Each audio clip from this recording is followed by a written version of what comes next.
चंदगड मतदारसंघातील जे उमेदवार आहेत शिवाजी भाऊ पाटील हे ची कन्या आपल्या सोबत आहे शिवांजली शिवाजी पाटील। तिचे पहिल्यांदा आपण या केएमएमच्या न्यूजच्या माध्यमातून पहिली प्रतिक्रिया घेऊया की तुला कसं वाटतं शिवांजली? बाबा तुझे विजय झालेले आहेत। सगळ्यात पहिले मी सगळ्यांचा खूप खूप मनापासून आभार मानेल। आपण जे विजन हे ठरवलेलं की आपल्याला हे गावामध्ये आणायचं आहे हे सगळ्यांना समजलं आहे आणि एवढं सगळ्यांनी एवढं प्रेम दिलंय आम्हाला, याच्यासाठी सगळ्यांना मी मनापासून खूप खूप खूप आभार मानते। तुम्हाला काय वाटतंय? सर्वप्रथम मला चंदगड, आजरा, गडिंग्लज ह्या सर्व मतदारांचे आभार मानू इच्छितो, कारण की या सर्वांनी जो विश्वास दाखवलाय शिवाजी भाऊंवरती ह्या संधीची सोनं ते नक्कीच करून दाखवतील।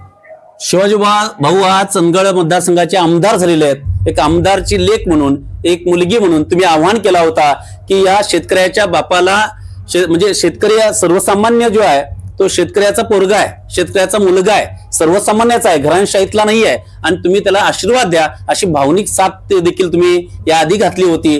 त्यांना भरभरून असा प्रतिसाद चंदगडकर असेल, आजरा असेल किंवा गडी यांच्यातून मिळालेला आहे, त्याबद्दल काय त्यांना धन्यवाद? सगळ्यात मी आधी बोलेल की हे जिंकणं तर हे आम्हाला नक्कीच होतं की पप्पांनी एवढे मेहनत केले, लोक आम्हाला एवढं प्रेम दिलं, हे मी जिंकणारच आहोत।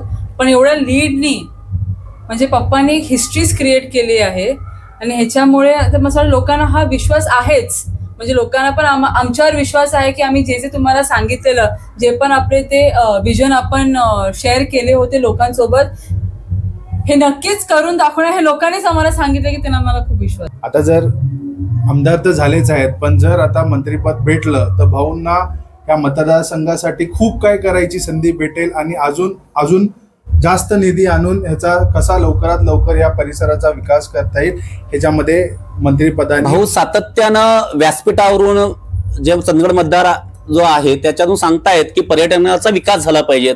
भाऊना असं वाटत नाही का तुम्हाला पर्यटन विकास मंत्री व्हावं? हो, झाले तर चांगलंच आहे, बघू संधी भेटली तर। आणि तेही कॅबिनेट मंत्रिपदाचा दर्जा मिळाला तर काय वाटेल तुम्हाला प्रतिक्रिया? आता ही छोटी जंग तर आम्ही जिंकली आहेच आहे, तर बघा पुढे पुढे कसं कसं पर्यटन जर झालं तर विकास, एक पर्यटन विकास मंत्री म्हणून पर्यावरणाचा या ठिकाणी असणार आहे, काय करू शकतील भाऊ? आता पप्पा मला कारण या ठिकाणी महाराष्ट्र, कर्नाटक आणि गोवा या सीमेवरचं आपलं हे शेवटचा तालुका आहे आणि इथून पर्यावरणाला अशी पूरक असेल, इथून मग पर्यावरणाचा विकास झाला तर रोजगार, जो बेरोजगार जे आहेत तरुणांना अनेक रोजगार मिळण्याच्या संधी येत आहेत। कारण प्रति महाबळेश्वर असं करायची इच्छा या ठिकाणी जर असेल किंवा कॅलिफोर्निया करायची असेल तर भाऊ हे नक्कीच तरी असं वाटतं की पप्पांना ही संधी दिली आहे लोकांनी, पहिल्यांदाही पप्पांना ही संधी दिली आहे। पहिले आपण आपल्या गावाचा, आपल्या तालुक्याचा विकासाचा आपण पहिले विचार करायला पाहिजे आणि मग पुढे आपण बघू शकतो। तुम्हाला काय वाटतंय? पर्यावरण किंवा पर्यटनाचा विकास नक्कीच करतील, कारण भाऊंचं विजन होतं की शिक्षण, आरोग्य महिलांचं असेल किंवा सबलीकरण असेल किंवा इथं बेरोजगार जो तरुण आहे त्यांना रोजगार त्यांच्या हाताने देणं, हे सगळे त्यांच्याकडे ब्ल्यूप्रिंट आहेत।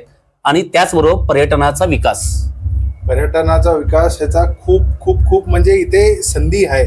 बघायला गेलं तर बाजूला गोवा आहे, लोक टुरिझमसाठी गोव्याला येतात आणि अवघ्या काही अंतरावरती आपला हा मतदारसंघ आहे। ह्या पर्यटनाने जर इथे आपण काही करून जर इथे टुरिझम वाढवू शकलो, पर्यटन वाढवू शकलो तर खूप आपल्याला रोजगार निर्मिती होईल, इथे लोकांनाही खूप सारे रोजगार इकडच्या इकडे उपलब्ध होऊ शकतील। तर म्हणून मी निश्चित बोलतो की जर मंत्रिपद भेटलं